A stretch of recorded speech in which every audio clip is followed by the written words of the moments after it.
বাংলাদেশ ক্রিকেটের আশার ফুল, প্রথম পোস্টার বয়, বাংলার আইকন, ক্রিকেট ইতিহাসে সর্বকনিষ্ঠ সেঞ্চুরিয়ান, কার্ডিফের নায়ক, বাংলাদেশ জাতীয় দলের বর্তমান ব্যাটিং কোচ মোহাম্মদ আশরাফুল দেশের ক্রিকেটে উপহার দিতে চলেছেন আরেক রত্ন। ভাতিজা তানজিলকে তৈরি করছেন নিজের হাতে। তানজিল বাংলাদেশের ক্রীড়া শিক্ষা প্রতিষ্ঠান বিকেএসপির খেলোয়াড়। চাচা আশরাফুলের অনুপ্রেরণায় বড় আর আদর্শবান ক্রিকেটার হওয়ার স্বপ্ন তানজিলের চোখে মুখে। নিয়ম মেনেই কঠোর অধ্যবসায় আর পরিশ্রমে চান্স পেয়েছেন বিকেএসপিতে। চাচা ভাতিজার ছুটি মিলে গেলেই একসঙ্গে একাডেমিতে নিবিড় অনুশীলন। যতটুকুই সময় মিলে চাচা আশরাফুল নিজ হাতে তানজিলকে তৈরি করেন। স্যান্ডেলিনা সো, রূপচর্চায় আভিজাত্য। চাচার মতো পিওর ব্যাটার নন তানজিল, গড়ে উঠেছেন অলরাউন্ডার হিসেবে। বাংলাদেশের ক্রিকেট তল্লাটে অলরাউন্ডারের বড়ই অভাব, তাই তো তানজিলের উপলব্ধি সেরার কাতারে থাকার।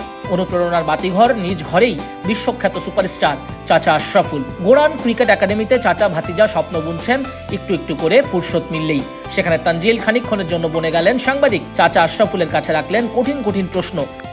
তুমি এত লং টাইম ধরে ব্যাটিং কিভাবে করো? এটা আসলে তোমার ছোটোবেলা থেকেই প্র্যাকটিসটা আমার একদম, যখন আমি ছোট ছিলাম তোমার প্রায় 1.5-2 ঘন্টা, যেটা আমি তোমার বারবার বলি এবং সবাইকেই, যে প্লেয়ার হইতে হইলে প্রচুর হার্ডওয়ার্ক করতে হবে। যত বেশি বেশি তুমি ট্রেনিং করবা ততই তুমি লম্বা সময় ব্যাটিং করতে পারবা। ছোট বয়সেই, এই বয়সে 10-12 বছর বয়সে যদি তুমি 1-1.5 ঘন্টা রানিং করতে পারো তাহলে তোমার লম্বা একটা কেরিয়ার হবে।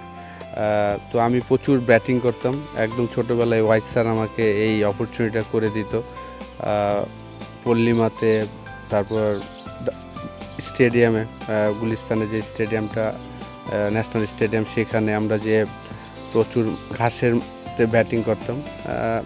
যত তুমি ব্যাটিং করবা ততই তুমি আর কি 1 ঘন্টা 1.5 ঘন্টা যদি ব্যাটিং করো তাহলেই তুমি ম্যাচে যেয়ে বড় রান করতে পারবো।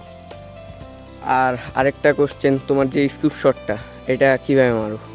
স্কুপটা আসলে এটা চিন্তা করি যে বলার যখন আমার মাথায় আসছিল, অস্ট্রেলিয়ার সাথে যখন ম্যাকগ্রা বল করছিল, আমি 93 ছিলাম, 93 থেকে একটা স্কুপ মেরেছিলাম। হাসিকে একটা স্কুপ মেরেছিলাম 24 থেকে 28 হয়েছিল। ওইটা শর্ট ফাইন উপরে ছিল, যেহেতু আমি জানি যে বলার ওই গুড লেন্থি বল করবে এবং আমার বাউন্ডারির অপশন কিভাবে আমি করব চিন্তা করে আমি দেখেছি যে না, ও বল করবে ওই জায়গাটা, এই জায়গায় ফিল্ডার পিছনে নাই, সামনে। তো আমি আস্তে করে শেষ পর্যন্ত বলটা দেখে তারপর আস্তে করে জাস্ট ব্যাটের সাথে কানেক্ট করার চেষ্টা করি।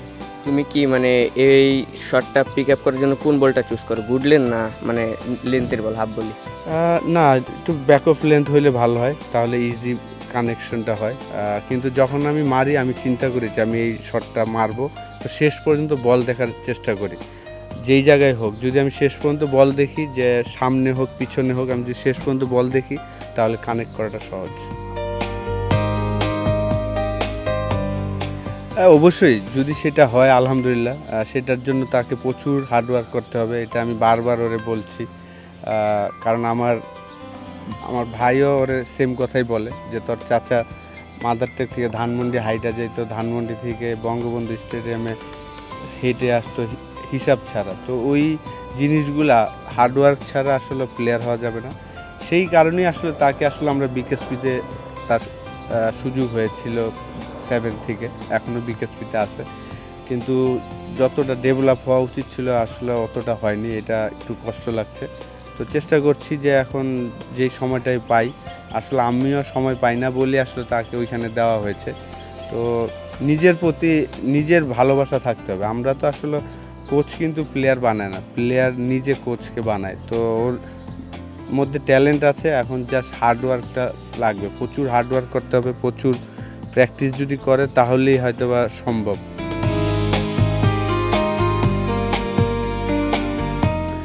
পজিটিভ না আর কি, সে আর কি নলেজ আছে, এইটা একটা পজিটিভ, যে টেকনিক ট্যালেন্ট আছে, কিন্তু এখন জাস্ট এইটা তার পরিশ্রম করতে হবে। ট্যালেন্ট দিয়ে আসলে শুধু ট্যালেন্ট দিয়ে হবে না, তাকে প্রচুর পরিশ্রম করতে হবে, যেই জিনিসটা ও এখনও বুঝতেছে না। আমি আশা করি যে তাড়াতাড়ি বুঝবে, কারণ খেলাটাকে যদি আপনি ভালোবাসা এবং হার্ডওয়ার্ক, এই দুইটা জিনিস না হলে আসলে হবে না।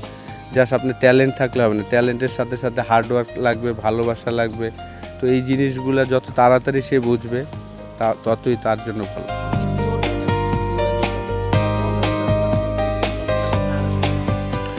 না দেখেন, যেহেতু লেফট হ্যান্ডি ব্যাটসম্যান এবং লেফট আর্ম স্পিনও করতে পারে, তো এখন যেই ওয়ার্ল্ড ক্রিকেটে আপনার শুধু একটা স্কিল দেওয়া হবে না, দুইটা স্কিলই লাগবে, সাথে সাথে ভালো ফিল্ডারও হইতে হবে। তো তিনটা স্কিলই তার ভালো যেন হয়, কারণ এখন ইয়াং এজ, এই বয়সে যদি সে তিনটা স্কিল ভালো না করে তাহলে তো আসলে বড় হলে সমস্যা।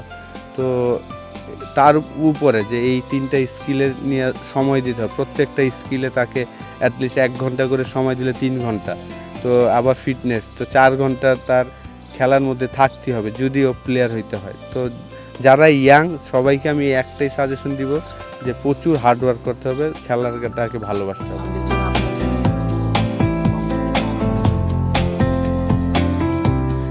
আমার ছেলেও সে এনজয় করে, যদিও সে মাত্র 5 ইয়ার্স।